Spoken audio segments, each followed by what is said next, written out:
Hello everyone, welcome to ECADEXL, myself Dipali और I am your biology mentor। और आज हम लोग पढ़ने जा रहे हैं बच्चों chemical coordination and integration. So chemical coordination and integration आपका ह्यूमन फिजियो की अगर मैं बात करूं तो उसका लास्ट टॉपिक है और बहुत ही ज़्यादा इम्पॉर्टेंट टॉपिक है ना, क्योंकि उससे कई बार कितने ही ज़्यादा क्वेश्चंस बन जाते हैं जो शायद हम भूल जाते हैं, पढ़ना रह जाता है, कई बार समझ में नहीं आता है, तो बहुत सारे रीजंस होते हैं। बट आज हम लोग और अभी से पढ़ना जो हम शुरू करने वाले हैं वो होगा केमिकल कोऑर्डिनेशन एंड इंटीग्रेशन। इसमें हम लोग डिफरेंट टाइप्स ऑफ हॉर्मोन्स की बात करेंगे, डिफरेंट टाइप्स ऑफ ग्लैंड्स की बात करेंगे। ग्लैंड्स क्या होती है, हॉर्मोन्स क्या होते हैं, किस तरीके से सिक्रीशन होगा, अभी मैं सारी चीजें समझाऊंगी। पर उससे पहले अगर तुम लोग चैनल पे नए हो तो बच्चों, ECADEXL एक ऐसा प्लेटफॉर्म है जो तुमको पूरी education free of cost provide करा रहा है। और नीट की प्रिपरेशन है भाई, तो ऐसे ही थोड़ी ना होगी। तो नीट की प्रिपरेशन के लिए आप लोग प्रारंभ बैच को ज्वाइन कर सकते हो। प्रारंभ बैच आपका स्पेसिफिकली फॉर नीट एस्पिरेंट्स बनाया गया है। तो आप लोग प्लीज एक बार जाके प्लेलिस्ट को विजिट करिए। प्रारंभ बैच के अंदर आपको प्रॉपर तरीके से गाइडेंस मिल जाएगी that how you have to learn and how you have to prepare for NEET. तो आपको पहले 11th करवाया जा रहा है बच्चे, फिर आपको 12th करवाया जाएगा पूरा, और पूरा कंप्लीट होगा नीट के हिसाब से, आप पूरे तैयार हो जाओगे। तो ये मेरा पक्का प्रॉमिस, आई प्रॉमिस यू कि आप नीट के लिए पूरे तैयार हो जाओगे। चलो, तो आज की बात करते हैं। आज हम लोग पढ़ने वाले हैं पहला topic that is of your control and chemical coordination and integration. चलिए, सबसे पहले आज के लर्निंग ऑब्जेक्टिव्स की बात करते हैं कि आज के लेक्चर में हम लोग क्या क्या सीखेंगे। तो सबसे पहला आता है introduction to your endocrine glands and hormones. आज हम इंट्रोडक्टरी लेक्चर है बेसिकली, तो आज हम इंट्रोडक्शन देखेंगे कि कहाँ से चीजों की शुरुआत हुई है, ह्यूमन एंडोक्राइन सिस्टम क्या क्या है, किस तरीके से प्रेजेंट रहता है, हाइपोथैलेमस मेन ग्लैंड है ना, फिर आएगा पिट्यूटरी, दोनों कनेक्टेड है बेटा, मास्टर ग्लैंड और ये उससे भी, हाँ, मास्टर का भी मास्टर ग्लैंड, और पाइनियल हम देखेंगे लास्ट तक। इट्स नॉट कंफर्म कि मैं पाइनियल जो है अगर बचा तो will continue it in the next chapter, next lecture, ठीक है। चलिए, तो शुरू करते हैं। सबसे पहले बेसिक इंट्रोडक्शन, एनसीईआरटीज को रख लीजिए, नोट्स को साइड में रख लीजिए, पेन पेपर अपनी सारी स्टेशनरी नोटबुक सब रेडी रख लो, ठीक है। आज हम लोग शुरू करने जा रहे हैं basics of your endocrine gland and hormone. चलिए, एंडोक्राइन ग्लैंड और हार्मोन की अगर मैं स्टार्टिंग बात करूं तो यार ग्लैंड शब्द क्या होता है, what is gland and what are hormones.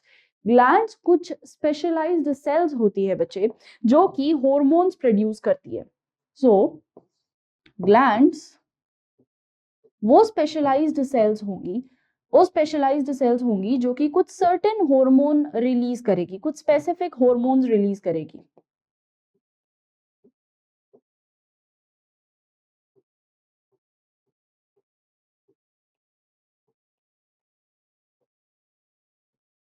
और अब सवाल ये आता है कि मैम हॉर्मोन्स क्या होता है। तो हॉर्मोन्स बच्चों हमारी बॉडी के अंदर कुछ ऐसे केमिकल्स होते हैं जो कि बॉडी के अंदर, देखो बॉडी अपनी केमिकल कंट्रोल कोऑर्डिनेशन से पढ़ रहे हैं ना हम, कि केमिकली बॉडी कैसे चलेगी। तो हॉर्मोन्स क्या हो गए तुम्हारे, कुछ chemical secretions.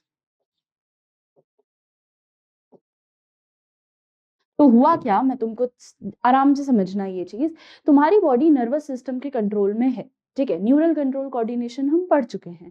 Neural control coordination में तुमने क्या पढ़ा कि हर चीज जो है ब्रेन से कनेक्टेड है, हर चीज न्यूरॉन्स जो है तुम्हारी बॉडी के अंदर चल रहे हैं, और नर्व सेल जो है वो आपकी बॉडी में कंट्रोल करवाएगी कि यार मेरे को आगे जाना है, मेरे को पीछे जाना है, मेरे को क्या सोचना है, मेरे को क्या बोलना है, सारी ही चीजें मेरा न्यूरल कंट्रोल कोऑर्डिनेशन में। फिर मैम हम केमिकल कोऑर्डिनेशन क्यों पढ़ते हैं, आएगा, ये तो बड़ा कॉमन सा क्वेश्चन है, दिमाग में आएगा। केमिकल कोऑर्डिनेशन पढ़ना इसीलिए जरूरी है बेटा क्योंकि जहां पे न्यूरल कंट्रोल सिस्टम काम नहीं करता, जहां न्यूरल कंट्रोल सिस्टम काम नहीं करता, वहां पे केमिकल कंट्रोल सिस्टम आपका काम करेगा, ठीक है। जैसे अगर मैं न्यूरल कंट्रोल सिस्टम की बात करूं तो ये कभी भी आपके ग्रोथ में मदद नहीं करेगा, ठीक है, बॉडी को कभी भी ग्रोथ में हेल्प नहीं कराएगा। अगर केमिकल कंट्रोल की बात करूं तो ये हर बार आपको बॉडी में ग्रोथ हेल्प करेगा, ठीक है। तो केमिकल्स और हम न्यूरल जो चीजें हैं, तो न्यूरल और केमिकल को अलग अलग पढ़ा जाता है और इन दोनों की ही इंपॉर्टेंस है। ऐसा नहीं होता कि सिर्फ एक, देखो हर चीज का ना एक बैकअप होता है, हर चीज का एक बैकअप होता है कि अगर मैं न्यूरल सिस्टम पढ़ रही हूँ तो यार मेरी बॉडी ने एक बैकअप तैयार कर लिया है अपने अंदर, and that is your control and coordination, your chemical control. ठीक है, केमिकल कंट्रोल क्यों जरूरी है बेटा, कि अगर कल को न्यूरॉन्स, न्यूरल कंट्रोल खत्म हो जाए, बंद हो जाए, सही से काम ना करे, तो तुम्हारी बॉडी क्या रुक जाएगी, बैठ जाएगी? काम तो करना पड़ेगा ना उसको। तो वो काम करने के लिए, वो क्या करती है बच्चे, कि अगर आपकी बॉडी को फंक्शन करना होगा तो उसको केमिकली भी फंक्शन करना होगा। समझ रहे हो बात? तो होगा क्या आपकी बॉडी के अंदर, एक तो होता है न्यूरल कंट्रोल, एक होता है केमिकल कंट्रोल। न्यूरल कंट्रोल यानी सारी की सारी चीजें आपका न्यूरॉन से रिलेटेड है, नर्व सेल से रिलेटेड है, जो आपने ऑलरेडी पढ़ लिया है। नर्व सेल के बाद मान लो अगर नर्व सेल खराब हो जाए, तब तब क्या होगा? बॉडी की ग्रोथ रुक जाएगी। बॉडी के अंदर जितने सिक्रीशंस, जितने केमिकल्स, हॉर्मोन्स प्रोड्यूस हो रहे हैं, क्या ये रुक जाएंगे? नहीं, क्योंकि ये हमारे केमिकली कंट्रोल्ड है। ये हमारी बॉडी की ग्रोथ कभी रुकती नहीं है बच्चे। ठीक है, क्यों नहीं रुक रही है? बिकॉज वी हैव ग्लैंड्स, और ग्लैंड्स एक ऐसे, कुछ ऐसे ऑर्गन्स हैं, कुछ ऐसी स्पेशलाइज्ड सेल्स हैं जो कि प्रोड्यूस करेगी आपका हॉर्मोन्स। ठीक है, तो glands are your specialised cells which produce hormones.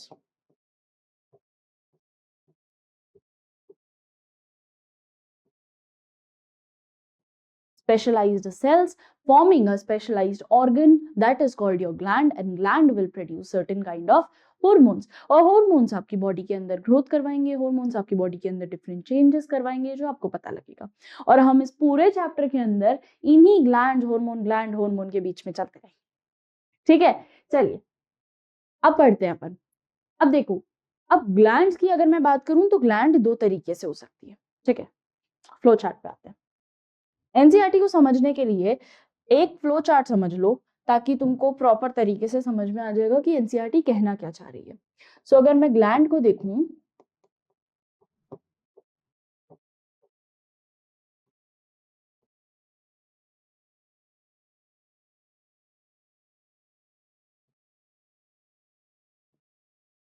तो हमारे पास तीन तरीके के ग्लैंड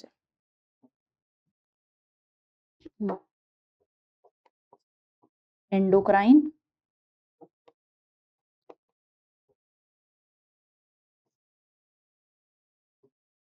एक्सोक्राइन,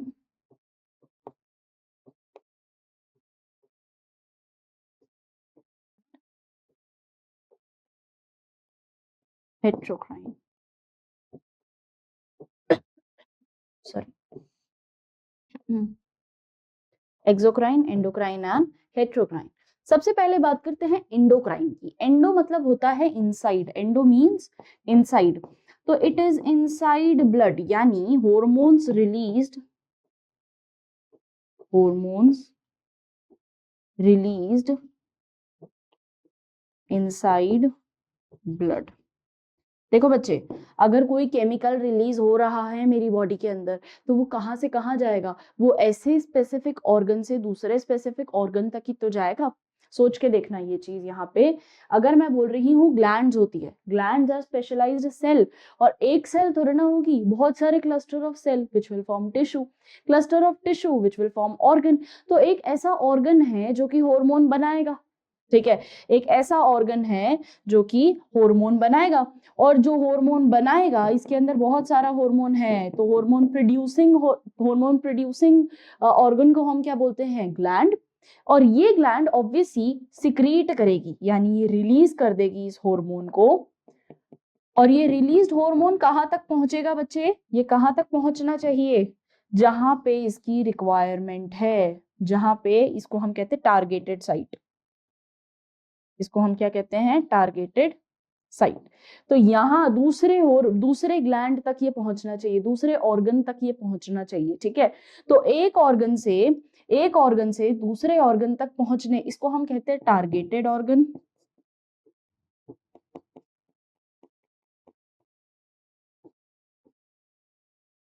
टारगेटेड ऑर्गन है ये हमारे पास। और ये हमारे पास क्या है बच्चे? Forming organ. तो यानी ये हमारे पास आ गया है ग्लैंड। तो ग्लैंड जो होता है वो हार्मोन प्रोड्यूस करेगा, और वो हार्मोन जाना कहाँ पे है, टारगेटेड ऑर्गन। भाई यार अगर तुम्हारे मैं बोल रही हूँ ग्रोथ हार्मोन रिलीज हो रहा है, तो यार वो उन जगहों तक जाएगा ना जहाँ पे ग्रोथ करवानी है। ठीक है, हम अगर बात करते हैं इसका, जैसे अगर आप समझना चाहें तो बेसिक एग्जाम्पल देखो कि आपके जितने सेक्स हॉर्मोन्स होते हैं, जिनको हम जैसे क्या कहते हैं, एफएसएच हो गया, एलएच हो गया, ये जितने भी हॉर्मोन्स होते हैं, तो ये हॉर्मोन्स एक स्पेसिफिक काम करेंगे, ठीक है, एक स्पेसिफिक टारगेटेड ऑर्गन तक पहुंचेंगे। कोई भी हार्मोन ले लो, कोई भी हार्मोन अगर होगा तो बच्चे वो जहां से फॉर्म होगा, ये तो उसकी फॉर्म्ड साइट है, ये साइट ऑफ फॉर्मेशन है, और यहाँ से वो ट्रैवल करेगा और जाएगा कहाँ, टारगेटेड ऑर्गन पे, कि भाई यहाँ पे मेरे को शूट आउट करना है, यहाँ पे ये चीज मुझे फॉर्म करनी है। ठीक है, ग्रोथ हार्मोन रिलीज कहाँ होता है, कहीं और, पर यूज कहाँ होता है, कहीं और। ठीक है, तो इस तरीके से काम होता है हॉर्मोन्स का। हॉर्मोन्स जो हैं एक तरफ नहीं बैठते हैं, हॉर्मोन्स आपकी पूरी बॉडी के अंदर चलते रहेंगे, काम करना है ना उन्हें भी कुछ ना कुछ प्रोड्यूस करना है, हॉर्मोन्स केमिकल्स हैं। ठीक है, चलिए, तो एंडोक्राइन क्या होगा, अब जाने के लिए ऑब्वियसली बात है कोई मीडियम चाहिए, हवा में जाएंगे नहीं, हवा में थोड़ा ना ट्रेवल करते हैं, तो जाने के लिए कोई मीडियम चाहिए, और वो मीडियम कुछ क्या होगा आपकी बॉडी के अंदर, अभी अपन ने लास्ट लेक्चर में पढ़ा था कि तुम्हारी बॉडी में एक ही मीडियम है जो फ्लो करता है, और वो है तुम्हारा ब्लड। ठीक है, तो अगर उसको इधर उधर मूव करना है तो वो सिर्फ किससे मूव कर सकता है, ब्लड से। अब ब्लड के अंदर भी क्या होता है, ब्लड वेसल्स। ठीक है, तो या तो वो ब्लड वेसल्स के अंदर से मूव करे, या तो जहां पे, तो ऐसे हॉर्मोन्स जो हमारे डायरेक्टली ब्लड स्ट्रीम के अंदर पोर हो रहे हैं, ठीक है, कोई इसको ब्लड वेसल नहीं लेके जाएगी, तो directly hormones are released directly inside blood, directly inside blood are called endocrine glands, जो कि डायरेक्टली हॉर्मोन्स को सिक्रीट कर देगी किसके अंदर, ब्लड के अंदर। अब ब्लड जहां जहां जाएगा वो चीजें वहां वहां पहुंचती जाएंगी। दूसरा आता है हमारे पास एक्सोक्राइन ग्लैंड। एक्सोक्राइन यानी एक्सो मतलब आउटसाइड, है ना, आउटसाइड। तो एक्सोक्राइन ग्लैंड क्या होगा बच्चे, जो इन ब्लड के अंदर डायरेक्टली ट्रेवल नहीं करेगा, यानी इसके लिए अलग डक्ट है। ठीक है, अलग डक्ट मतलब एक ट्यूब है, और ये सिर्फ उस ट्यूब के अंदर ट्रेवल करेगा, तो इसके लिए हमने एक अलग ट्यूब बना दी। तो हॉर्मोन्स ट्रेवल और रिलीज्ड, सेम लैंग्वेज लिखते हैं, थ्रू ट्यूब, ट्यूब को जिसको हम कहते हैं डक्ट।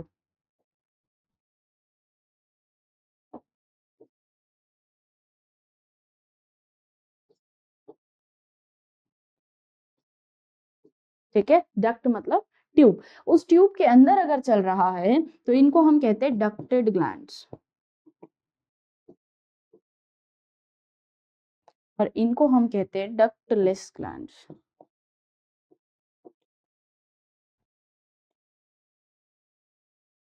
डक्टलेस, ठीक है, इनके पास डक्ट ही नहीं है। किनके पास डक्ट नहीं है, एंडोक्राइन के पास। ये डायरेक्टली ब्लड स्ट्रीम में पोर हो जाएंगे, डायरेक्ट ब्लड के अंदर हम इसको दे देते हैं। पर अगर मैं बात करती हूँ एक्सोक्राइन की, तो एक्सोक्राइन जो होगा वो डक्टेड ग्लैंड होता है, प्रॉपर इसके अंदर डक्ट सिस्टम होगा, प्रॉपर सिस्टम होगा जिसके अंदर वो ट्रैवल करेंगे। ठीक है, नेक्स्ट आते हैं हेट्रोक्राइन, जो कि दोनों तरीके से काम कर सकते हैं, can work both as endocrine and exocrine, दोनों तरीके से काम कर सकते बच्चा ये, endocrine as well as exocrine, like your pancreas. ठीक है, इनको आप लोगों ने पढ़ा है, example is your pancreas.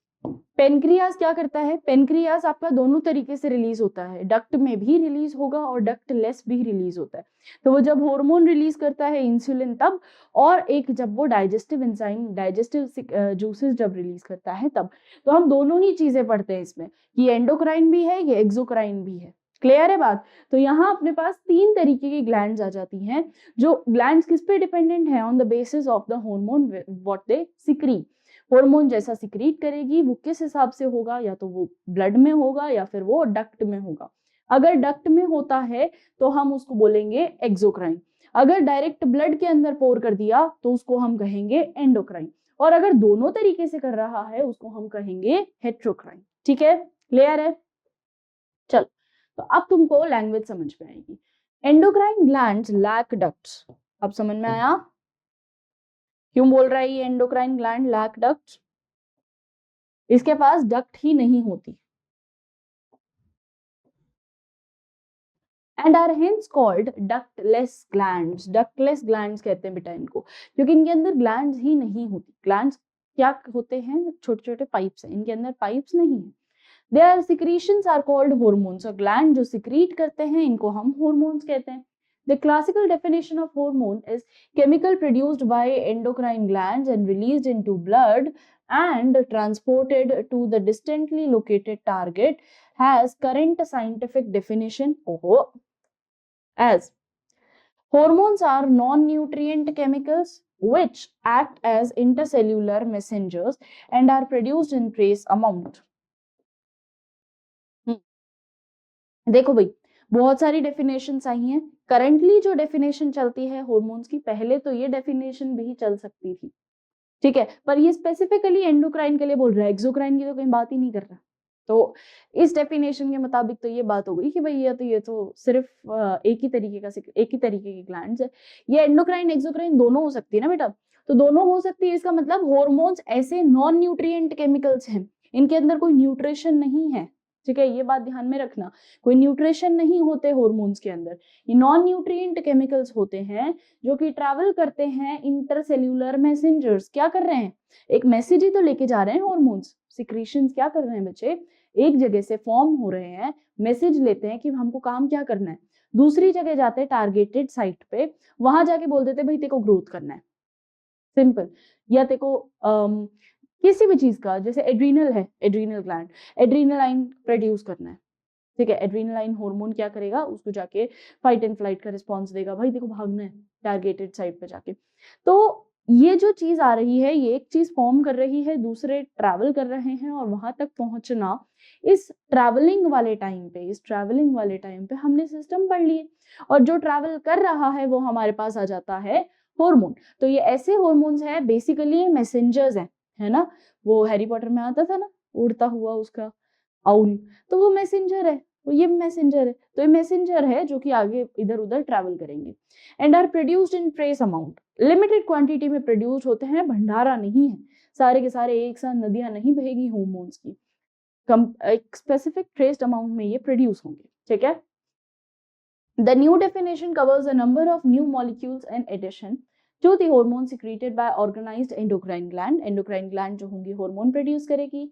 invertebrate possess a very simple endocrine system with few hormone। अब भाई जितना simple complex जितना simple organism होगा उसके अंदर उतना ही सिस्टम सिंपल होगा।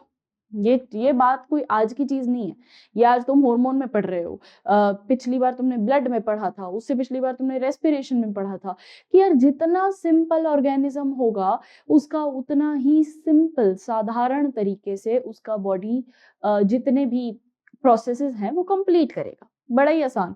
तो यहाँ पे भी ये चीज है बच्चे कि इनवर्टिब्रेट्स जो होते हैं, लोअर नॉन कॉर्डेट्स कह लो, इनवर्टिब्रेट्स कह लो, उनके अंदर सिंपल एंडोक्राइन सिस्टम काम करता है, बहुत simple basics with few hormones, और लार्ज नंबर, इनके पास हॉर्मोन्स भी बड़े कम हैं।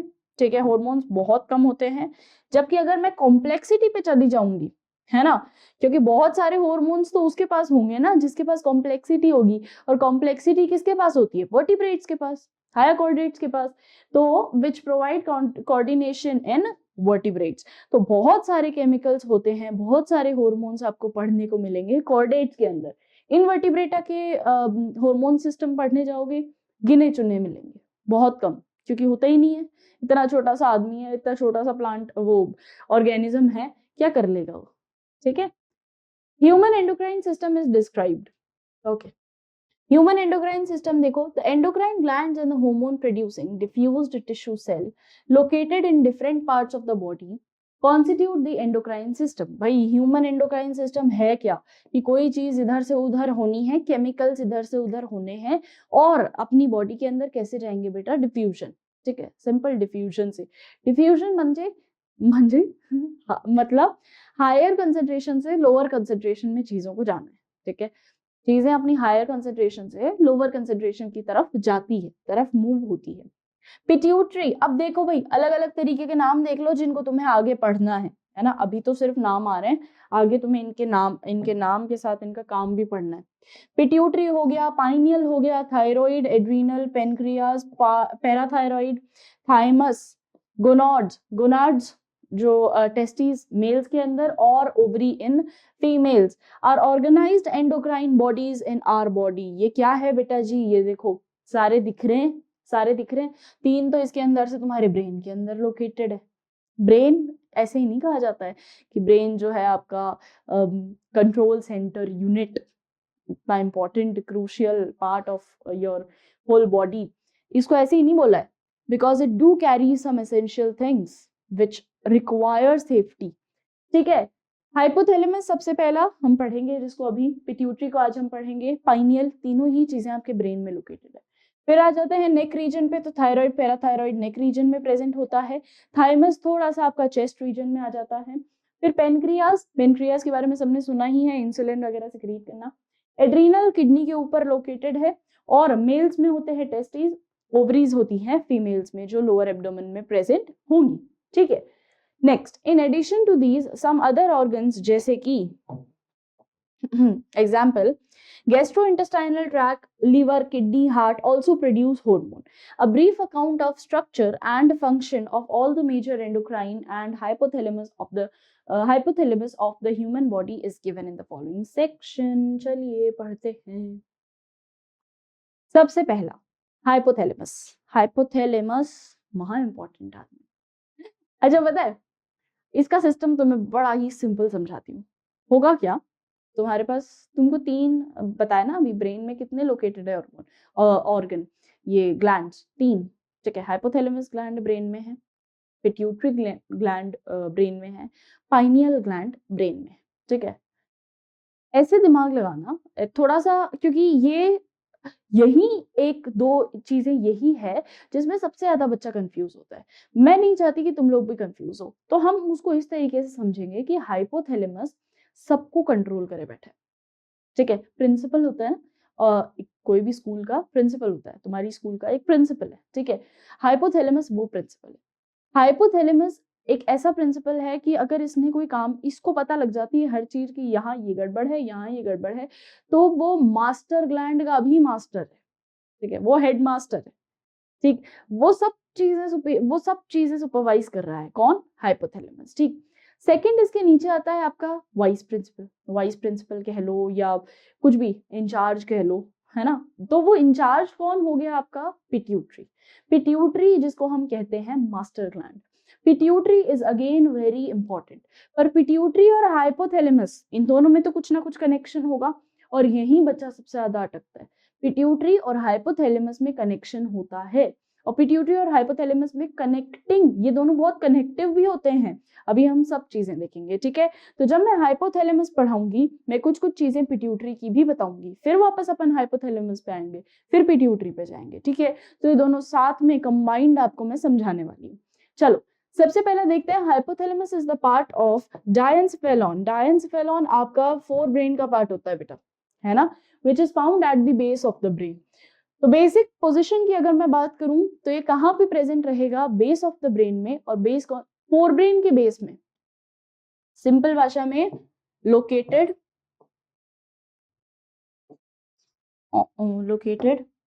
On base of fore brain. Fore brain के बेस पे लोकेटेड रहेगा डायंसेफेलॉन, और आपका जो ये वाला एरिया होता है, ये देखिए कुछ इस तरीके से यहाँ की तरफ लोकेटेड रहेगा। तो आपका मिड ब्रेन वाला रीजन में नहीं है, ये फोर ब्रेन के ही रीजन के अंदर आता है, ठीक है। फिर उसके बाद ये वाला हिंड ब्रेन वाला रीजन, चलो इनको छोड़ो, यहाँ आते हैं। ये वाला जो एरिया है ये हमारे पास रहता है हाइपोथैलेमस का,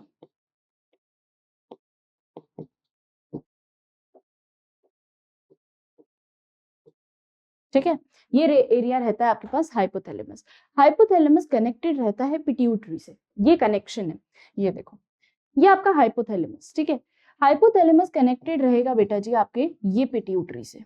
पिट्यूटरी अगर आप ध्यान से देखें थोड़ा सा 3D स्ट्रक्चर है वैसे तो, ये बायलोब्ड रहती है, ठीक है। पिट्यूटरी के 2 लोब्स होते हैं, बायलोब्ड स्ट्रक्चर होता है आपका पिट्यूटरी। तो हाइपोथैलेमस कनेक्टेड रहेगा पिट्यूटरी से बाय अ स्ट्रक्चर कॉल्ड इंफेंडिबुलम, ठीक है। ये इंफेंडिबुलम से कनेक्टेड रहेगा हाइपोथैलेमस, किससे?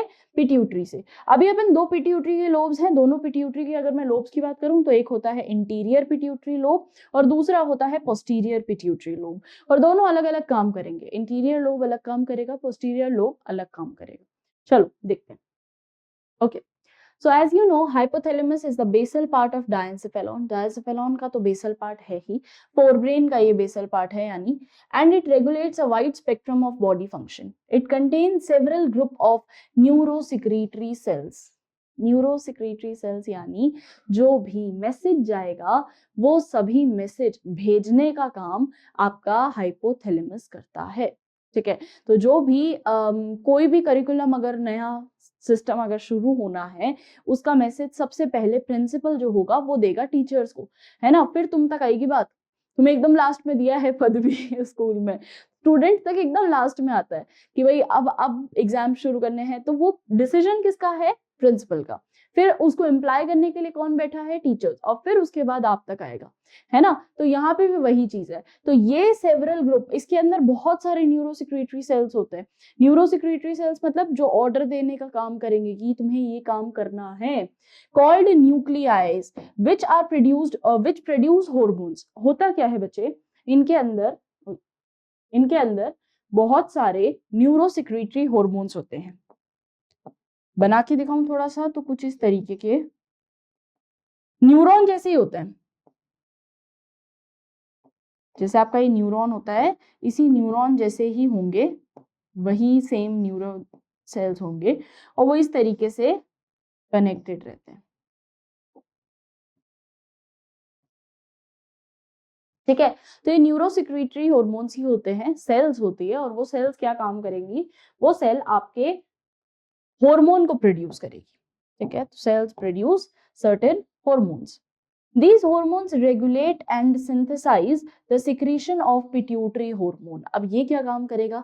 प्रिंसिपल ने काम कर दिया। प्रिंसिपल किसको बताएगा? अपने से जूनियर आदमी को, जो कि होगा वाइस प्रिंसिपल, ठीक है। तो प्रिंसिपल ने अपना ऑर्डर निकाला कि यार मुझे ये लग रहा है कि अपने को इस टाइम पे एग्जाम कंडक्ट करवाना चाहिए।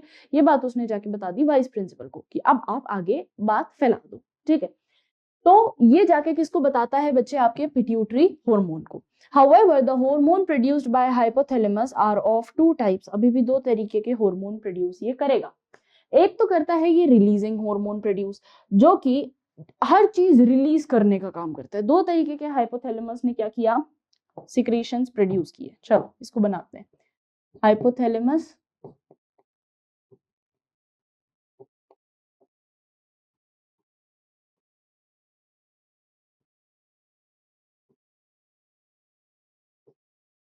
दो तरीके के हॉर्मोन्स रिलीज करेगा, एक तो रिलीजिंग हार्मोन और एक inhibiting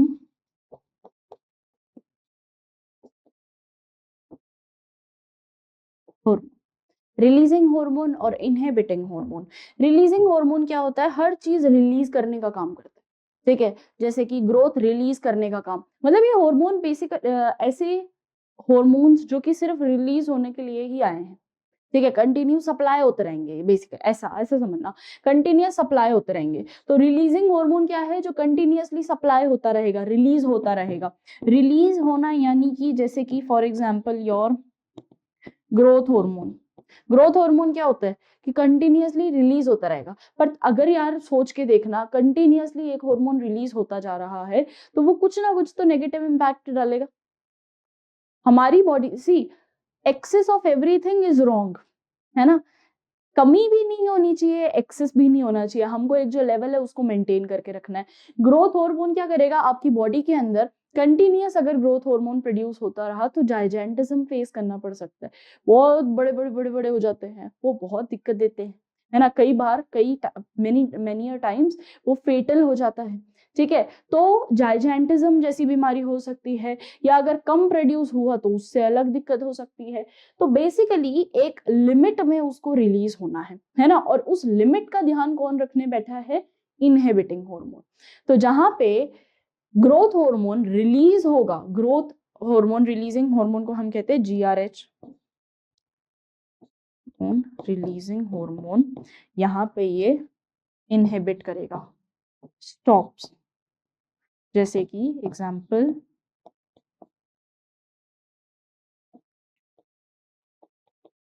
growth hormone, inhibiting hormone.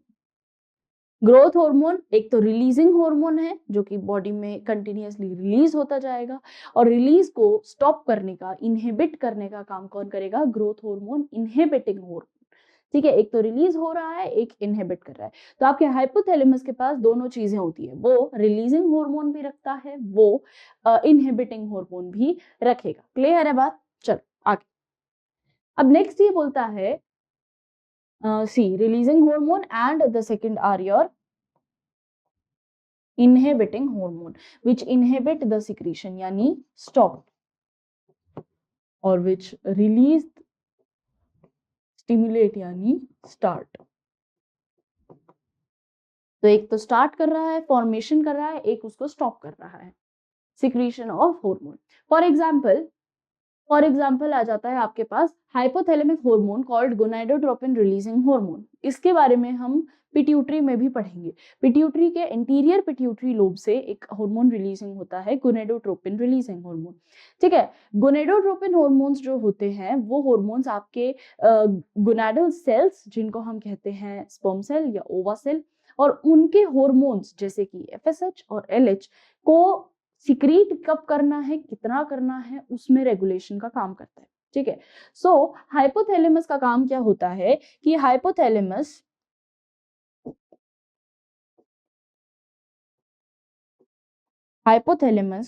Pituitary तक ये मैसेज लेके जाता है।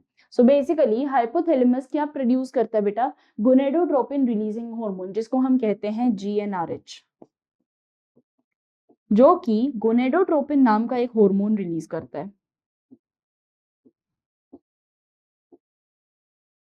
और ये गोनेडोट्रोपिन हार्मोन जो होता है ये LH प्रोड्यूस कर सकता है और FSH प्रोड्यूस कर सकता है। ठीक है, तो ये LH भी प्रोड्यूस कर सकता है, ल्यूटेनाइजिंग हार्मोन, और FSH भी प्रोड्यूस कर सकता है, और दोनों ही आपके गोनेडल हार्मोन्स होते हैं। ठीक है, तो अभी होता क्या है यहाँ देखना ध्यान से, और इन दोनों को काम करवाने में हेल्प करेगा इसका पिट्यूटरी। ठीक है, see for example hypothalamic hormone called gonadotropin releasing hormone, जिसको हम कहते हैं GnRH, it stimulates the pituitary.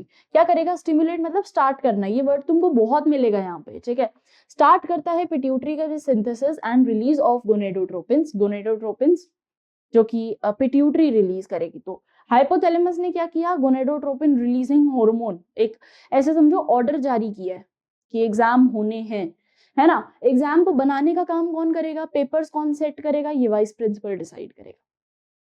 ठीक है, तो हेडमास्टर क्या कर देता है कि एग्जाम होने हैं, इस चीज का नोटिस जारी कर दिया।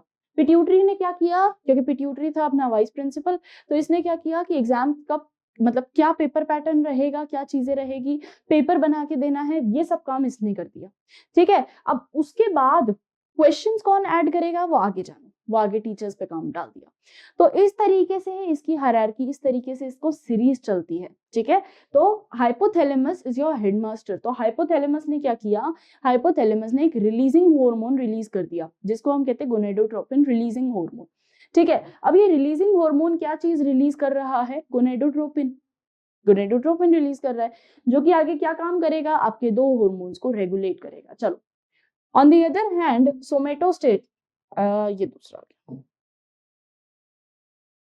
On the other hand, somatostatin forms the hypothalamus inhibit the release of growth hormone from pituitary.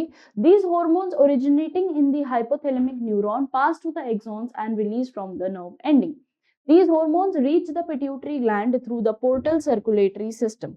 अब देखो बच्चे, कोई भी चीज अगर हाइपोथैलेमस में बन रही है और पिट्यूटरी तक पहुंच रही है, क्योंकि कोई ज्यादा डिस्टेंस नहीं है, हाइपोथैलेमस और पिट्यूटरी में कोई ज्यादा डिस्टेंस नहीं है, तो जब चीज हाइपोथैलेमस के न्यूक्लियाइज, हाइपोथैलेमस की जो न्यूक्लियाइज होती है, मैं तुमको एक डायग्राम बना के बताती हूँ।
देखो, अब ये तुम्हारा बेसिक हाइपोथैलेमस है, ये ब्रेन का पार्ट आ जाता है, ठीक है। उस ब्रेन के जो फोर ब्रेन है उसके लोअर पार्ट में तुमको दिखेंगे ये पोस्टीरियर पिट्यूटरी और एंटीरियर पिट्यूटरी के लोब्स, ठीक है। अब होगा क्या बच्चे, ये जो स्ट्रक्चर है ना, ये मैंने क्या बनाया है, न्यूरल सेल्स। न्यूरल सेल्स हैं जो कि मैसेज लेके आने वाली है, ठीक है।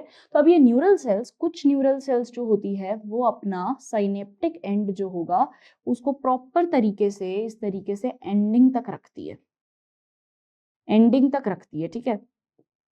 ये एंड होता है ना एक न्यूरॉन का, न्यूरॉन की स्टार्टिंग कुछ इस तरीके से रहती है और एंडिंग कुछ इस तरीके से रहती है, ठीक है। अगर मैं बात करती हूँ,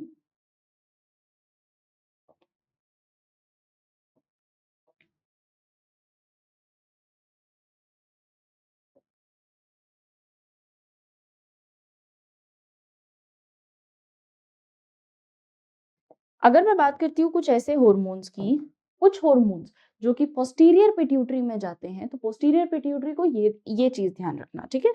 इनके बीच में अगर तुम चाहो तो सेपरेटिंग दीवार में थोड़ी सी एक्सटेंड कर देती हूँ, ये लो, ठीक है। अब समझ में आ जाएगा, ये पोस्टीरियर लोब है, ये पूरा का पूरा इंटीरियर लोब है, ठीक। इंटीरियर लोब और पोस्टीरियर लोब के बीच में अगर तुम देखना चाहो तो यहाँ एक ऐसा डिवीजन भी रहता है, ठीक, जिसमें हाइपोथैलेमस जो न्यूरॉन्स बना रहे हैं, न्यूरोसिक्रीटरी सेल्स जो बना रहे हैं, जो आगे जाके हॉर्मोन्स बनाएंगी, ठीक है। तो हाइपोथैलेमस क्या बना रहा है, न्यूरो सिक्रीटरी सेल्स, कि भाई इनको आगे जाके हॉर्मोन्स बनाना है, ठीक है। ये आगे जाके आपका हॉर्मोन्स बनाएंगी। तो ये जो न्यूरोसिक्रीटरी सेल्स होती है, पोस्टीरियर पिट्यूटरी वाली जो न्यूरोसिक्रीटरी सेल्स होती है बेटा, ये पूरी कनेक्टेड रहती है, ठीक है। ये सिर्फ न्यूरल कनेक्शन से ही आगे बढ़ पाती है। तो पोस्टीरियर पिट्यूटरी से जितने हॉर्मोन्स रिलीज होते हैं ये सारे न्यूरल कंट्रोल कोऑर्डिनेशन से लिंक्ड रहते हैं, ठीक है, क्योंकि ये न्यूरल पूरा पूरा कनेक्टेड है। अगर मैं बात करती हूँ आपके एंटीरियर पिट्यूटरी की, तो एंटीरियर पिट्यूटरी के जो लोब्स होते हैं, जो इसको कनेक्शन प्रोवाइड होगा, इसको कनेक्शन पूरा पूरा प्रोवाइड होता है आपके ब्लड से। तो एंटीरियर पिट्यूटरी के अंदर क्या हो गया, ब्लड का काम आ गया। अगर इसको कहीं पे भी कुछ भी मैसेज पहुंचाना है तो इसके लिए ब्लड रिस्पॉन्सिबल होंगे। तो न्यूरोसिक्रीटरी सेल ब्लड के थ्रू कनेक्ट करते हैं किसमें, इंटीरियर पिट्यूटरी में। एक बार वापस सुनना, होता क्या है, न्यूरोसिक्रीटरी सेल्स, ये आपका हाइपोथैलेमस है, हाइपोथैलेमस न्यूरोसिक्रीटरी सेल्स बनाएगा, ठीक है, जो कि आपके हॉर्मोन्स कब रिलीज होने हैं, कैसे रिलीज होने हैं, ये सब मैसेज लेके जाएगी। किसके पास लेके जाएगी, vice principal, that is your pituitary. Pituitary के होते हैं दो lobes, interior and posterior pituitary, ठीक है।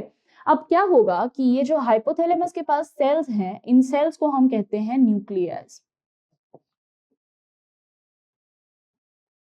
ये जो न्यूक्लियस होते हैं, ये कुछ न्यूक्लियस तो आप देखोगे कनेक्टेड हैं एकदम एंड टू एंड, है ना, कुछ एकदम एंड टू एंड कनेक्टेड है, जिनमें जिसको हम देखते हैं कि पोस्टीरियर लोब में सबसे ज्यादा और एंड टू एंड कनेक्शन हमको विजिबल रहता है। पर एंटीरियर लोब में ऐसा नहीं था, है ना। एंटीरियर लोब में ऐसा क्यों नहीं था? क्योंकि यहाँ पे आपका रिक्वायर्ड होता है ब्लड का। तो यहाँ पे जब ब्लड आता है तो ब्लड ही काम कर सकता है। तो बेसिकली ब्लड कनेक्ट करता है इन न्यूक्लियाइज को, किस तक, कब, कहाँ तक कनेक्ट करता है बेटा? इंटीरियर पिट्यूटरी में। तो इस ब्लड का काम होता है क्या करना, कि जो मैसेज आया है उस मैसेज को कहाँ तक पहुंचाना, टारगेटेड साइट तक पहुंचाना। ठीक है, तो पिट्यूटरी, एंटीरियर पिट्यूटरी लोब, तो हम देखेंगे एंटीरियर पिट्यूटरी लोब जो होगा ना, इसी में आपको दो चीजें मिलेगी। इसी में आपको रिलीजिंग हार्मोन मिलेगा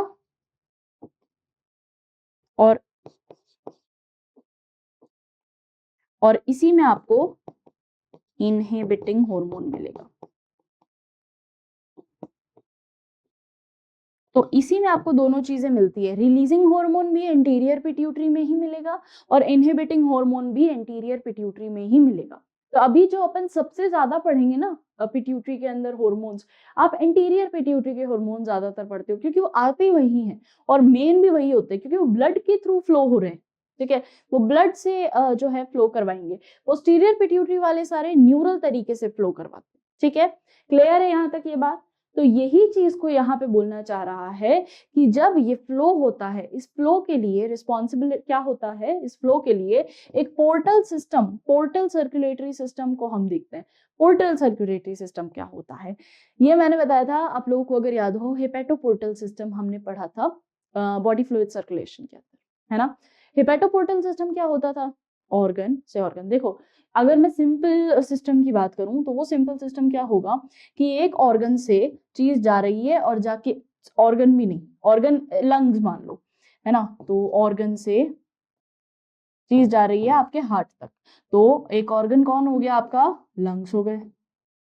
तो कोई दिक्कत ही नहीं थी, है ना, लंग्स डायरेक्ट लेके जा रहे हैं आपका जो भी बात पहुंचानी है हार्ट तक लेके जा रहे हैं। ठीक है, अगर मैं बोलती हूँ this is your main pulmonary system, अगर मैं बोलती हूँ ऑर्गन 1 से पहले चीज जाएगी ऑर्गन 2 में और फिर जाएगी वो हार्ट में, तो ऐसे सिस्टम को हम क्या नाम देते थे बेटा? यहाँ याद करो, मैंने बताया था कि जैसे ना कई बार स्मॉल इंटेस्टाइन हो जाता है, स्टमक हो जाता है, इनके सिक्रीशंस, ठीक है, इनके सिक्रीशंस नहीं, एक्चुअली इनका जो फॉर्म्ड चीजें हैं, इनकी जो फॉर्मेशंस है, ये चीज को ऑर्गन 2 पहले प्योरीफाई करेगा। ऑर्गन 2 कौन है आपका? डिटॉक्सिफाई करने वाला।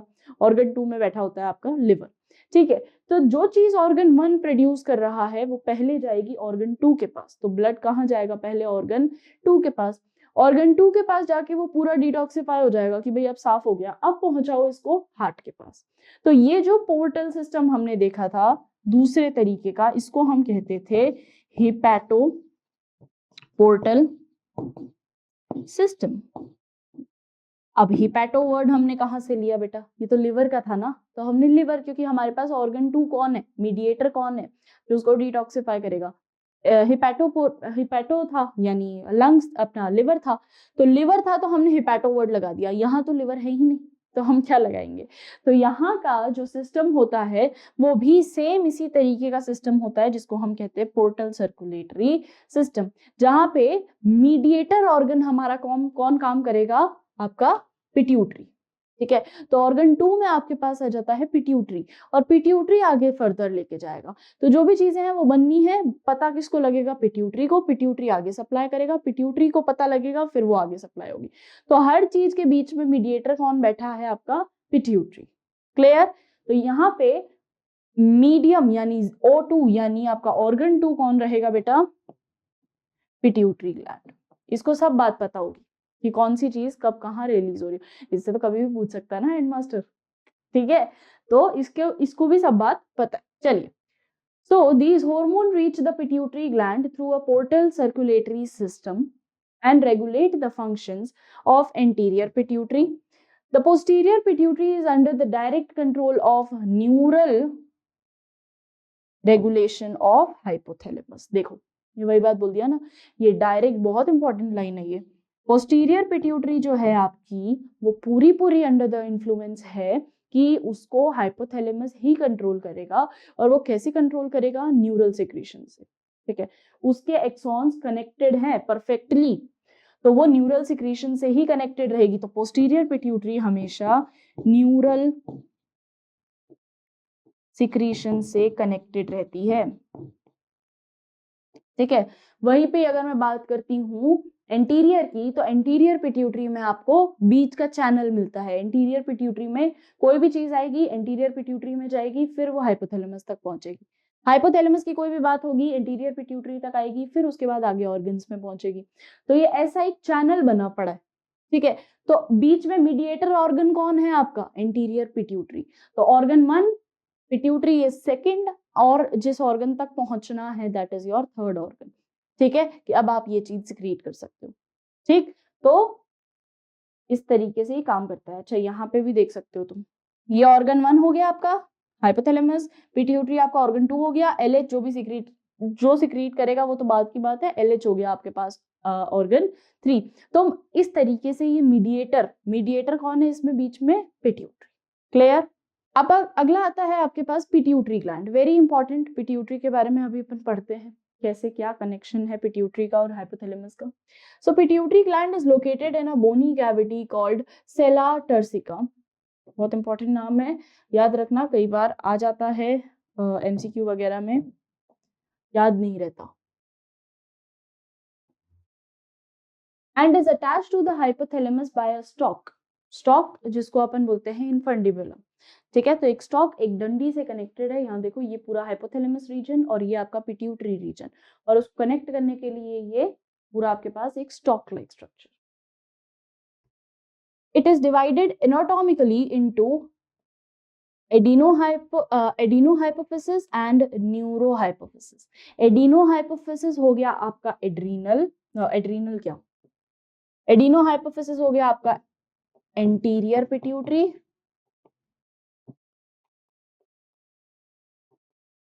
और न्यूरल हाइपोफिसिस हो गया आपका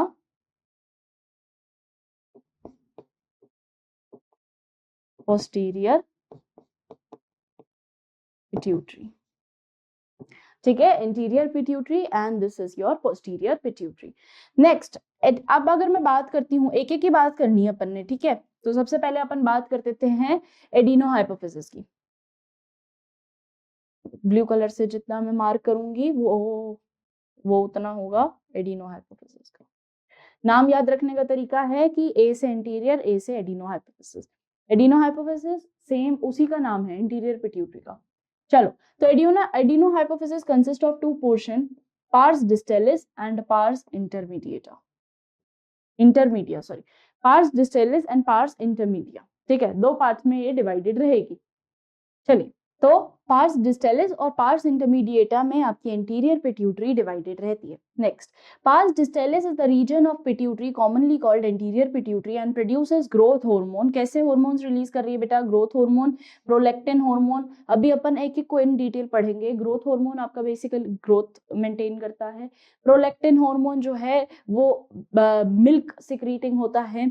नेक्स्ट आ जाता है आपके पास थायराइड स्टिमुलेटिंग हार्मोन, फिर टीएसएच जिसको हम बोलते हैं adrenal corticotropic hormone, luteinizing hormone LH जो कि दोनों में ही पाया जाता है, गोनाडोट्रोपिन रिलीजिंग हार्मोन है, अभी अपन ने आगे पढ़ा है। फिर उसके बाद आता है फॉलिकल स्टिमुलेटिंग हार्मोन एफएसएच, है ना। पार्स इंटरमीडिया, चलो इसको है ना इस तरीके से लिख लेते हैं। ये आपका इंटीरियर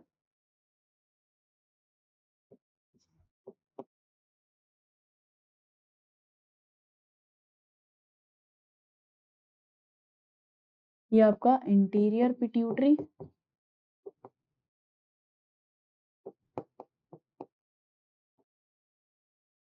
और इंटीरियर पिट्यूटरी 2 पार्ट्स में डिवाइडेड है।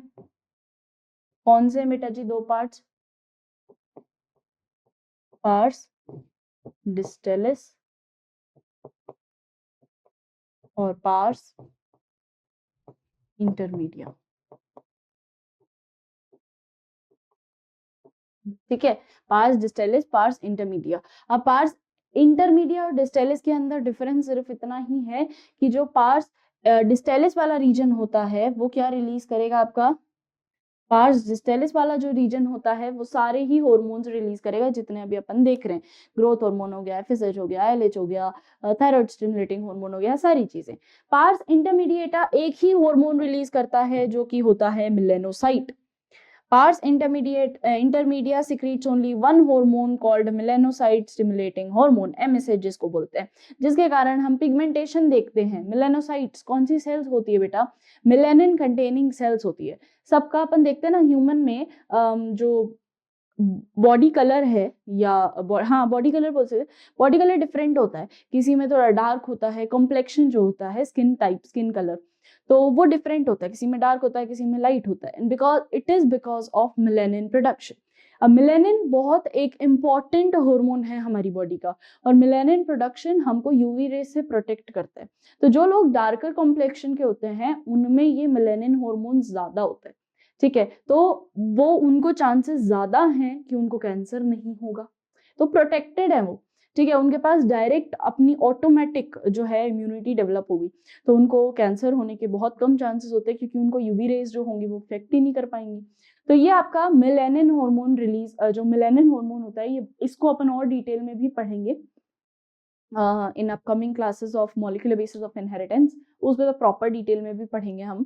पर अभी के लिए इतना जान लो कि मेलेनोसाइट स्टिमुलेटिंग हार्मोन जो होगा ये आपका मेलेनोसाइट्स यानी आपके मेलेनिन प्रोडक्शन प्रोड्यूसिंग सेल्स को अफेक्ट करता है।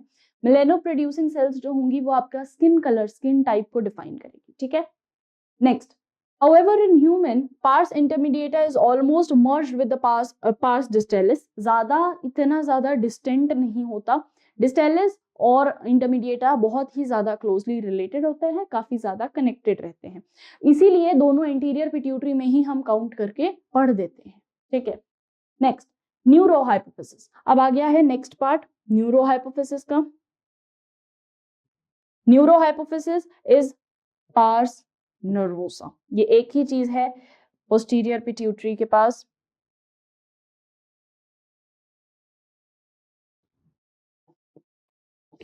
पोस्टीरियर पिट्यूटरी, और ये सिर्फ एक ही चीज रिलीज करेगी यहाँ पे जिसको हम कहते हैं पार्स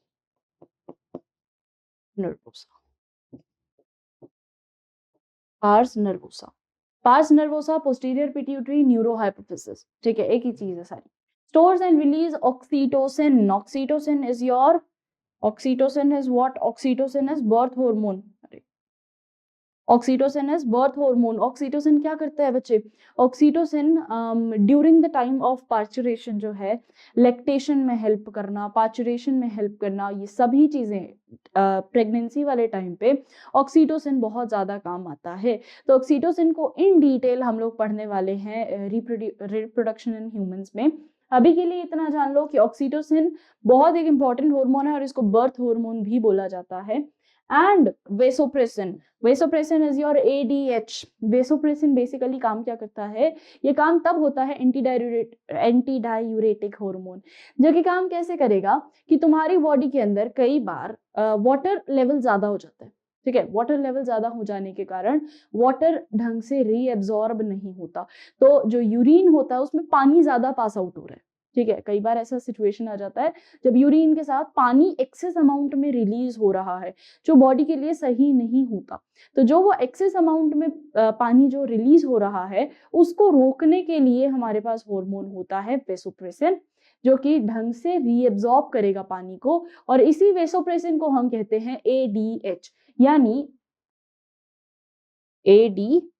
इसी वेसोप्रेसिन को हम कहेंगे ADH, anti diuretic hormone, which are actually synthesized by the hypothalamus। तो ये किससे सिंथेसाइज्ड हो रहा है बेटा जी, आपका हाइपोथैलेमस से, क्लियर है बात। तो मेन आदमी कौन काम कर रहा है इसके अंदर, हाइपोथैलेमस, और उस हाइपोथैलेमस के बाद चीजें कहाँ जा रही है, इंटीरियर या पोस्टीरियर पिट्यूटरी में, क्लियर है।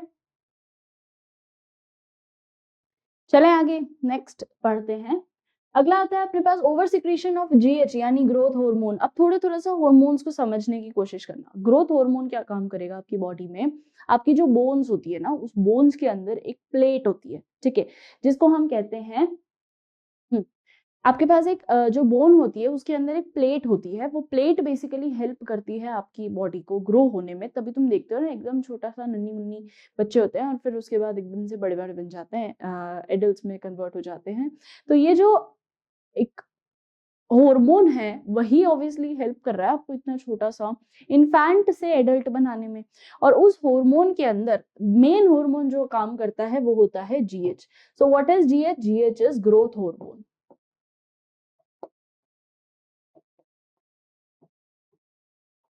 What is GH? GH is growth hormone. तो ग्रोथ हार्मोन रिलीज होता है बाय पिट्यूटरी और ये क्या करेगा बेटा, आपका ग्रोथ के लिए रिस्पॉन्सिबल है। तो it stimulates the abnormal growth of body leading to gigantism. अब देखो भाई, excess of everything is wrong, बताया ना मैंने। अब मान लो पिट्यूटरी ढंग से काम नहीं कर रही सर, पिट्यूटरी ढंग से काम नहीं कर रही, क्या करोगे उस टाइम पे? गड़बड़ हो गई ना। पिट्यूटरी अगर ढंग से काम नहीं करेगी तो गड़बड़ हो जाएगी। क्या गड़बड़ हो जाएगी? गड़बड़ ये हो जाएगी कि उस टाइम पे बॉडी जो है excess amount of growth hormone produce कर सकेगी। देखो, अगर तुम्हारे पास इनहिबिटिंग हार्मोन नहीं हुआ तो रिलीजिंग हार्मोन बहुत ज्यादा अमाउंट में प्रोड्यूस हो जाएंगे, जिसके कारण दिक्कत क्या होगी कि वो एक्सेस अगर हो गए तुम्हारी बॉडी में कुछ ना कुछ डिफॉर्मिटी आएगी। तो इसीलिए जरूरी है कि आपके पास क्या हो, आपके पास इनहिबिटिंग हार्मोन भी हो। तो दिस आर वेरी नेसेसरी। तो अगर मान लो एबनॉर्मल ग्रोथ बॉडी की हो जाती है, वो कैसे होगी कि जब ग्रोथ हार्मोन अलग ही तरीके से बढ़े जा रहे हैं, अलग ही तरीके से उसका लेवल ही बढ़े जा रहा है, तो कोई इनहिबिट नहीं कर रहा। तो ग्रोथ हार्मोन अगर कंटिन्यूअसली इंक्रीज होता जाएगा आपकी बॉडी में तो that will lead to gigantism. Clear है बात? तो अगर चाइल्डहुड में अगर ग्रोथ हार्मोन ज्यादा रिलीज हो जाता है तो वो जाइजेंटिज्म कॉज करता है। And low secretion of GH अगर कम हो गया तब भी गड़बड़। मैंने क्या बताया, कम भी नहीं होना चाहिए, एक्सेस भी नहीं होना चाहिए, मीडियम रहना चाहिए जितना रहता है। Is stunned growth resulting in stunned growth, मतलब अगर ग्रोथ रुक जाए तो वो क्या लीड करेगी? टू डुआफिज्म। डुआफिज्म लीड करेगी। बोने लोग होते हैं ना, तो उनमें क्या हो गया कि ग्रोथ हार्मोन जो है वो कम हो गया। तो ग्रोथ हार्मोन का अगर लेवल कम रह गया तो वो क्या कर देगा बच्चे कि आपकी जो एपिसियल प्लेट है वो अगर एपिसियल प्लेट ढंग से ग्रोथ हार्मोन को रिसेप्ट ही नहीं कर पाई, ढंग से बढ़ ही नहीं पाई बोन्स, तो उस टाइम पे क्या होगा? ड्वार्फिज्म होगा। Excess secretion of growth hormone in adult especially in middle age can leads to severe disfigurement, especially the face called acromegaly. Acromegaly क्या होता है? एक्रोमेगैली क्या होता है कि जब एडल्ट्स के अंदर एक एक्सेस ग्रोथ, यहां लिख लो। देखो बच्चे, चिल्ड्रन में अगर एक्सेस ग्रोथ होता है, ग्रोथ हार्मोन अगर इंक्रीज हो जाता है तो वो लीड करता है जाइजेंटिज्म में। ठीक है, अगर इसी चाइल्ड हो चाहे कोई भी, अगर उसके अंदर ग्रोथ हार्मोन रिलीज हो जाता है, कम हो जाता है, डिक्रीज हो जाता है, तो वो क्या लीड करेगा बेटा? वो लीड करेगा आपका ड्वार्फिज्म में। और वहीं पे ही अगर आप एडल्ट्स की बात करो तो एडल्ट्स में भी अगर ग्रोथ हार्मोन इंक्रीज हो जाता है तो वो लीड करेगा एक्रोमेगैली में। एक्रोमेगैली, तो वो क्या लीड करेगा? एक्रोमेगैली में, जो बड़ा ही अब्रप्ट दिखता है, कई बार ये फेटल भी होता है, कई बार इंसान इसमें बच भी नहीं पाता बेचारा, कई बार ये फेटल भी होता है। एडल्ट्स के अंदर अगर आप देखेंगे कि कंटिन्यूअस ग्रोथ हार्मोन बढ़ता जा रहा है, कई बार it can be fatal, it can result fatal, which may leads to serious complication and premature death if unchecked. Unchecked अगर रह गया तो वो प्रीमेच्योर डेथ भी करवा सकता है। ठीक है, चलिए आगे बढ़ते हैं। नेक्स्ट आता है हमारे पास, the disease is hard to diagnose in the early stage and often goes undetected for many years until change in external feature become noticeable. कई बार ये पहचान में भी नहीं आता और उसके बाद जो है इंसान मर ही जाता है, क्योंकि इसमें क्या होता है बेसिकली फेस जो है वो थोड़ा सा नहीं, अजीब तरीके से लंबा होना शुरू हो जाता है। तो growth hormones continue higher amount में सिक्रीट हो रहे हैं एडल्ट्स में, लीड्स टू एक्रोमेगाली। चलिए next, prolactin regulates the growth of mammary glands, milk producing glands, mammary glands in females। तो नाम देखो, हर चीज अपने नाम इसके अंदर छुपा है, लेक्टिन, लैक्टिक एसिड, है ना। ये लैक्टिक वर्ड जो है ये काफी ज्यादा रिलेट करता है तुम्हारे मिल्क से। तो लैक्टिक, मिल्क, ये सभी चीजों से तुम दिमाग लगा सकते हो कि प्रोलैक्टिन क्या काम करेगा बच्चे, फॉर्मेशन ऑफ मिल्क में काम करेगा। तो formation of milk in mammary glands in females, ये काम करता है by the help of prolactin. Next आता है TSH, थायराइड स्टिमुलेटिंग हार्मोन। नाम बता रहा है थायराइड स्टिमुलेटिंग हार्मोन है, तो ये थायराइड हार्मोन को काम करवाएगा, है ना। प्रोड्यूस किससे होगा, ये थायराइड ग्लैंड से प्रोड्यूस होगा। थायराइड ग्लैंड क्या प्रोड्यूस करेगी, थायराइड हार्मोन्स। और थायराइड हार्मोन्स कैसे काम करेंगे, थायराइड हार्मोन्स आपके नेक रीजन में लोकेटेड रहते हैं। जिन लोगों को थायराइड होता है ना, उनका नेक रीजन फूल जाता है ना, ढंग से अगर काम नहीं करता उनका थायराइड ग्लैंड, तो उसका ये नेक रीजन जो है वो बहुत ज्यादा स्वेल हो जाता है। चलिए आगे चलते हैं, ACTH, Adreno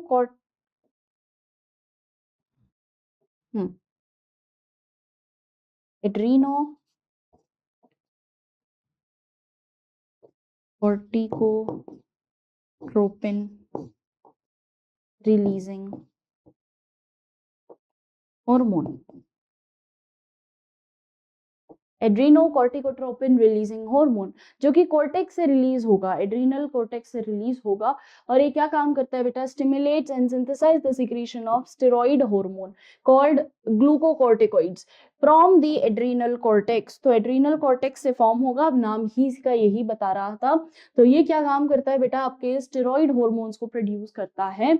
LH and FSH stimulating gonadal, ये तो आपका गोनाडोट्रोपिन रिलीजिंग हार्मोन कर ही रहा है।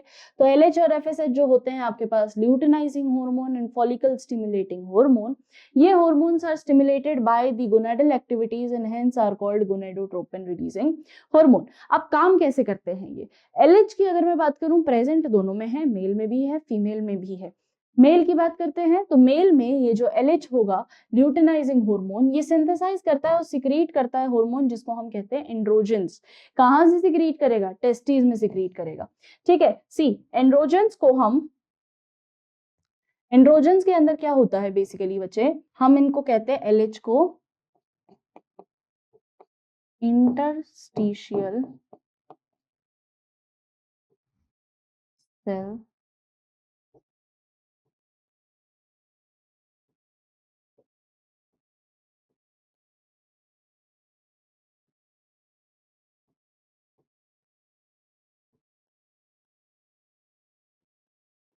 देखो बच्चे, होता क्या है, गोनेडोट्रोपिन रिलीजिंग हार्मोन LH को एक्टिवेट कर देगा। ठीक है, अब ये LH क्या काम करता है, LH इन मेल्स के अंदर क्या होगा, ये इंटरस्टिशियल सेल्स होती है, इनको और डिटेल में हम लोग ह्यूमन रिप्रोडक्शन में पढ़ेंगे। इंटरस्टिशियल सेल्स होती है जो स्पर्मेटोजेनेसिस, स्पर्म फॉर्मेशन में काम आएंगी। तो बेसिकली इंटरस्टिशियल सेल्स जो होंगी वो क्या करेगी, सेल स्टिमुलेटिंग हार्मोन जो होगा, ये सबसे पहले जाके आपके हार्मोनल एक्टिविटीज, जितनी भी मेल्स के अंदर हार्मोनल एक्टिविटीज होती है जो कि गार्डेड होती है, जो कि किसके द्वारा स्टिमुलेट की जाती है, टेस्टोस्टेरोन। टेस्टोस्टेरोन एक तरीके का एंड्रोजन है बेटा, एक तरीके का एंड्रोजन है। तो जितने भी हार्मोन्स रिलीज होंगे लाइक टेस्टोस्टेरोन, उन सबको हम एंड्रोजन्स बोलते हैं। तो यहाँ पे हो क्या रहा है कि मेल्स के अंदर ये LH जो है ये हेल्प करता है in secretion of this androgens, of these androgens, and are also called, LH को ही हम मेल्स के अंदर बोलते हैं ICSH, ये भी कई बार पूछ लिया जाता है। तो interstitial cell stimulating hormone. Males के अंदर अगर मैं FSH की बात करूं तो ये and androgens regulate the spermatogenesis. तो हुआ क्या, LH ने फॉर्म क्या किया बच्चे, LH ने फॉर्म किया टेस्टोस्टेरोन, पर इसको किसी की मदद चाहिए, और किसकी मदद चाहिए, FSH की मदद चाहिए। तो FSH क्या करेगा, सी LH बना, LH ने क्या काम किया, टेस्टोस्टेरोन बनाया, पर टेस्टोस्टेरोन जो एंड्रोजन है बेसिकली, वो एंड्रोजन जो है वो मिलके FSH के साथ क्या बनाएगा, स्पर्मेटोजेनेसिस यानी स्पर्म फॉर्मेशन। तो sperm formation in sertoli cells complete होता है, कंप्लीट इन, यहां मैं पूरा लिख देती हूं, होगा क्या कि यहाँ पे आप देख रहे हो LH, और इसी LH को क्या बोला जाता है, ICSH।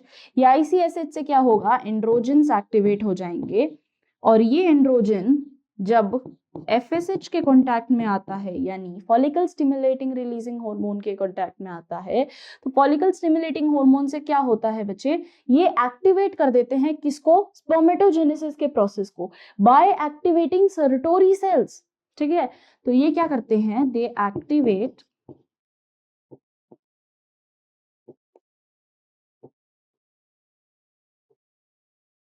सर्टोरी सेल्स, और सर्टोरी सेल्स से क्या काम हो जाएगा, अब स्पर्मेटोजेनेसिस।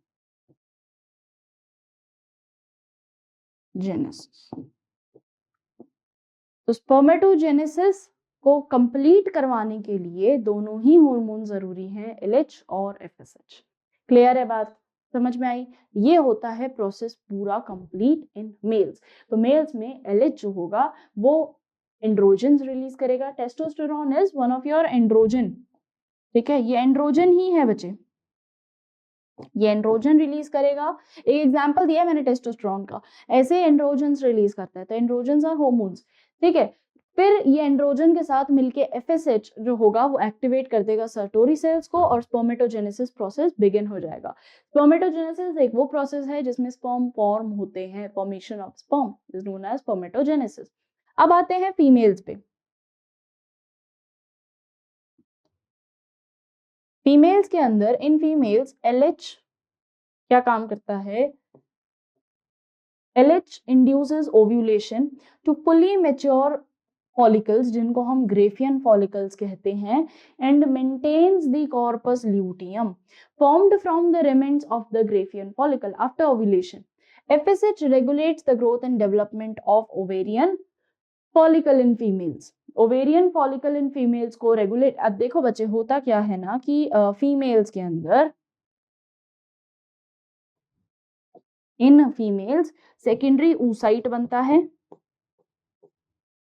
ऊसाइट ही लिख लो तुम तो, खाली ऊसाइट बनेगा, और जब ये ऊसाइट बन जाएगा तो ये ऊसाइट क्या करेगा, ये ऊसाइट तो हो गया आपका ओवम, और इस ऊसाइट के ऊपर प्रोटेक्टिव लेयरिंग होती है, ठीक है, वो प्रोटेक्टिव लेयरिंग होती है आपके पास फॉलिकल्स की,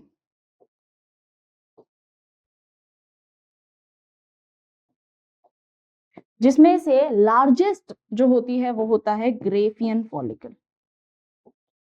Graafian follicle.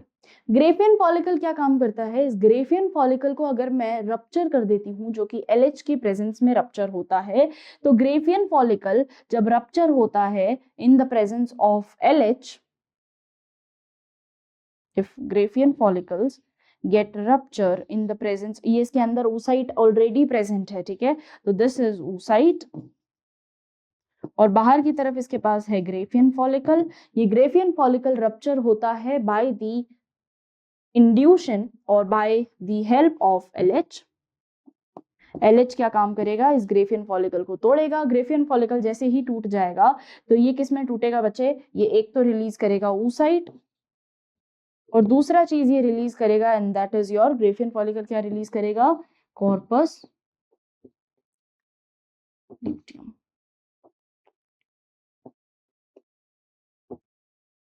Corpus luteum white coloured body, ठीक है। तो कॉर्पस ल्यूटियम रिलीज करेगा और oocyte रिलीज करेगा, यही दोनों चीजें कंप्लीट होगी by the process, by the help of FSH and LH। So basically LH और FSH जो है वो मेंटेन करते हैं कॉर्पस ल्यूटियम का फॉर्मेशन, ठीक है, और LH उसमें से मेनली ल्यूटियम, कॉर्पस ल्यूटियम का फॉर्मेशन मेंटेन करता है, formed by the remains of the Graafian follicle. FSH जो है वो ग्रोथ एंड डेवलपमेंट कराता है ओवेरियन फॉलिकल का इन फीमेल्स। क्लियर है बात? तो वेरिएंट फॉलिकल बनना, ये बनता किससे है? FSH की मदद से। टूटता किससे है? LH की मदद से। ठीक है, दोनों ही प्रोसेस जरूरी हैं फीमेल्स के अंदर। अगला बढ़ते हैं MSH पे।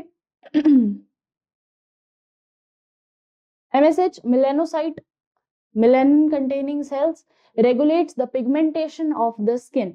अभी अभी बताया मैंने कि ये मेलेनोसाइट सेल्स जो होती है ये आपकी बॉडी का पिगमेंटेशन मेंटेन करती है। मेलेनोसाइट सेल्स जो होंगी ये किस तरीके से काम करती है मैं ये भी बता देती हूँ कि जैसे आपकी बॉडी का बेसिकली ये सनस्क्रीन जैसे एक्ट करता है। नेचुरल सनस्क्रीन है आपकी बॉडी का। क्या है ये आपकी बॉडी का? Natural sunscreen. नेचुरल सनस्क्रीन है ना? तो नेचुरल सनस्क्रीन है, इसका मतलब क्या करेगा ये बच्चे कि ये एक इस तरीके से मतलब जैसे ही मान लो धूप आ जाती है ना, तो धूप आती है हम लोग बोलते हैं कि सनस्क्रीन लगा के जाना चाहिए। क्यों लगा के जाना चाहिए? क्योंकि भाई जब धूप आएगी उस धूप में होते हैं यूवी रेज। यूवी रेज सबसे बड़े म्यूटेजेंस कहलाते हैं। म्यूटेजेंस क्या होते हैं बच्चे? जो आपके डीएनए के सेगमेंट को बिगाड़ सकते हैं, है ना? डीएनए के न्यूक्लियोटाइड सीक्वेंस को तोड़ सकते हैं, मोड़ सकते हैं, कुछ भी कर सकते हैं। तो उसके साथ खिलवाड़ ना हो, इससे बढ़िया म्यूटेजन को एंट्री क्यों दे रहे हो तुम? म्यूटेजन को एंट्री मत दो। और म्यूटेजन को एंट्री होने का सबसे मेन कारण है आपकी सनलाइट। ठीक है, अब होता क्या है कि आपकी जो ह्यूमन बॉडी है उसके ऊपर मान लो अगर सनलाइट आ जाए, ऐसे तो नॉर्मल हो तुम, कोई दिक्कत नहीं है, पर अगर सनलाइट की प्रेजेंस में, और यार इसमें तो बड़े अच्छे अच्छे सनलाइट की प्रेजेंस अगर होती है तो उस सनलाइट से तुमको प्रोटेक्ट करना है, तो तुम्हारी बॉडी क्या प्रोड्यूस करती है बेटा? Melanocyte secreting hormones. तो मेलेनोसाइट MSH जो है ये क्या काम करता है? मेलेनिन कंटेनिंग सेल्स होती है इसके अंदर, मेलेनिन पिगमेंट रिलीज करता है। ठीक है, और ये पिगमेंट कैसे काम करता है? ये इन यूवी रेज को जो आ रही है ना, यूवी रेज, इन यूवी रेज को रिफ्लेक्ट कर देता है, तो आपकी बॉडी से टकरा के निकल जाती है, ये आपकी बॉडी में एंटर नहीं होती। ठीक है, तो बेसिकली ये आपकी बॉडी में आपकी बॉडी से यूवी रेज को रिफ्लेक्ट कर देता है। और ये काम कैसे अच्छा करता है? जिसमें मेलेनिन पिगमेंट ज्यादा होगा। तो यानी जो लोग डार्कर शेड के होते हैं ना, जिनका स्किन कलर थोड़ा डार्कर शेड का होता है, उनके अंदर ही मेलेनोसाइट ज्यादा प्रोड्यूस होता है, मेलेनिन पिगमेंट उनमें ज्यादा प्रोड्यूस होता है। यानी अगर धूप आएगी तो धूप को नेचुरली ही वो हटा देगा कि भाई तू सनस्क्रीन पहन ना पहन, मैं नेचुरली मेरा काम तो कर देता हूँ। तो नेचुरली धूप जो है वो उनको रिफ्लेक्ट होके चली जाएगी। वहीं एक गोरा आदमी चला जाएगा ना, तो उसको धूप अगर लग गई तो उसके अंदर इतने मेलानिन प्रेजेंट ही नहीं है, उसके अंदर बहुत रिड्यूस ट्रेस अमाउंट में मेलानिन प्रेजेंट है। अगर मेलानिन कम है तो आपका बॉडी शेड जो होगा, आपका स्किन शेड जो होगा वो लाइटर कॉम्प्लेक्शन का होगा। ठीक है, तो लाइटर कॉम्प्लेक्शन यानी कि मेलानिन कम है। मेलानिन कम होगा तो उससे दिक्कत क्या होगी कि वो जो धूप आएगी वो डायरेक्ट आपकी बॉडी में एंटर करेगी and it can cause mutation. ठीक है, तो ये जो चीज है ना, ये भारत में बहुत ज्यादा होती है कि काले गोरे का भेद। वैसे फायदे में है काले लोग, क्योंकि मेलानिन प्रोडक्शन ज्यादा है, उनको नेचुरल सनस्क्रीन मिला हुआ है। अगर सनस्क्रीन ना भी लगा के जाए ना तो फायदे में रहेंगे। तो वो जो वो लेडीज होती है ना कि बेटा ये लगा लो, फेयर एंड लवली लगा लो, गोरे हो जाओगे, तो उनको बोलो आंटी मेरे पास ऑलरेडी है, आप अपना कैंसर का ध्यान रखो, आप धूप में मत निकला करो, आप कहीं ना फंस जाओ। तो उनको ऐसे समझा दिया करो। चलो आगे बढ़ते हैं, ऑक्सीटोसिन पे आते हैं। Oxytocin again very important. Oxytocin अभी मैंने बताया बर्थ हार्मोन है ये क्या काम करता है बेटा? Stimulate and control stimulate their contraction, जो यूट्रीन कंट्रैक्शन होता है उसमें हेल्प करेगा। In females it stimulate the vigorous contraction of uterus at the time of child birth and milk ejection from the mammary gland. तो ये बहुत ज्यादा important होता है क्योंकि ये हार्मोन ही स्टिमुलेट करता है मेमरी ग्लैंड से मिल्क प्रोडक्शन भी, और ऑक्सीटोसिन ही रिफ्लेक्स यानी जो इजेक्शन वाले टाइम पे कॉन्ट्रैक्शन होता है यूट्रीन वॉल में, उसके लिए भी ऑक्सीटोसिन काम आएगा। Next vasopressin. वेसोप्रेसिन अभी बताया एंटी डायूरेटिक हार्मोन। जैसे ही आपकी बॉडी के अंदर ज्यादा मतलब किडनी पानी एब्जॉर्ब ही नहीं कर पा रही, वो पानी को रिलीज कर रही है, तो यूरिन में तुम्हारा पानी ज्यादा रिलीज हो रहा है, तो जब यूरिन के साथ पानी ज्यादा रिलीज होने लग जाए उस टाइम पे ये हार्मोन एक्ट करता है, act mainly eight kidney and stimulate the reabsorption of water, पानी को ज्यादा से ज्यादा एब्जॉर्ब करता है, electrolytes by the distal tube and thereby reduces the loss of water through urine, जिसको हम डायूरेसिस कहते हैं। और इसीलिए इसको एंटी डायूरेटिक हार्मोन कहते हैं कि ये यूरेसिस के एंटी वर्क करता है। यूरेसिस यानी continuous release of water through urine, और उससे एंटी उल्टा काम कौन करता है? Anti diuretic hormone. An impairment affecting the synthesis or release of ADH results in diminished ability of kidney to conserve water, leading and water loss or dehydration. This condition is called diabetes insipidus. Diabetes insipidus क्या होता है कि कई बार ये ADH जो है आपका ढंग से काम नहीं कर पाता, यानी जो काम इसको करना है, इसको यूरेसिस को एंटी करना है, कई बार ये ढंग से परफॉर्म नहीं कर पाता। तो यार हार्मोन वो ग्लैंड ऑर्गन हार्मोन सही से फंक्शन नहीं कर रहे। तो जब ये सही से फंक्शन नहीं कर पाएगा उस टाइम पे क्या हो जाता है? डायबिटीज इंसिपिडस, यानी कि आपका ये हार्मोन प्रॉपरली फंक्शन ही नहीं कर पा रहा। ठीक है,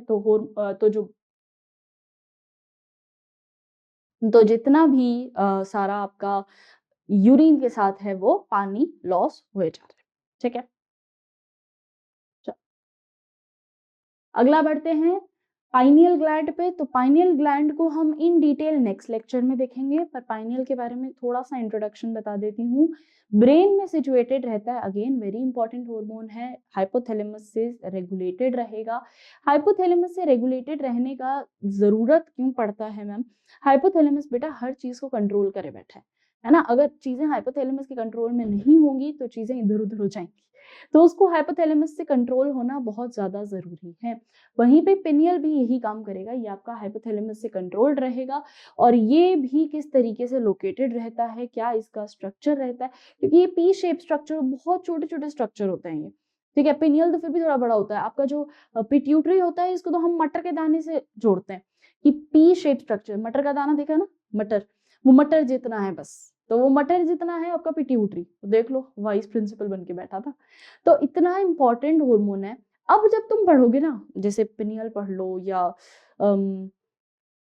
थैलेमस पढ़ लो या फिर आप जितने भी ये गोनेडोट्रोपिन रिलीजिंग हार्मोन्स ये सारे पढ़ोगे, तो इनमें तुम देखोगे कि ज्यादा काम किसका है? ज्यादा काम इज ऑफ योर पिट्यूटरी। अब इनको पिट्यूटरी रेगुलेट करेगा।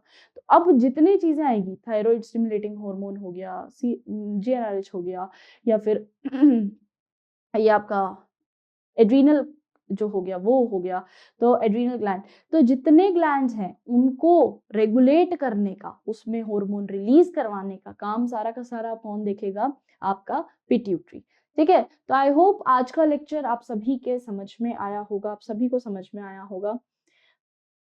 बच्चों ये लेक्चर बता रही हूँ जो मैं, जो हमारा प्रारंभ बैच चल रहा है उसमें आप अगर ज्वाइन होते हैं तो आपको बहुत सारा फायदा मिलेगा। और ये सारे ही जितनी मैंने चीजें लिखी, जैसे हम माइनर टेस्ट कंडक्ट करवा रहे हैं, हम असाइनमेंट्स कंडक्ट करवा रहे हैं, सारी ही आपको प्रॉपर्टीज, जैसे कि माइनर टेस्ट हो गया, CREs हो गया, CRE होता है बच्चे चैप्टर वाइज रिविजन टेस्ट, है ना। आपको CRE जो होगा चैप्टर का, वो आपको प्रॉपर तरीके से मिले, मतलब आप अगर उनको सॉल्व करोगे तो आपको समझ में आएगा कि तुम कहाँ लाए कर रहे हो, है ना, कहाँ लैग कर रहे हो, तो वो चीज समझ में आएगी।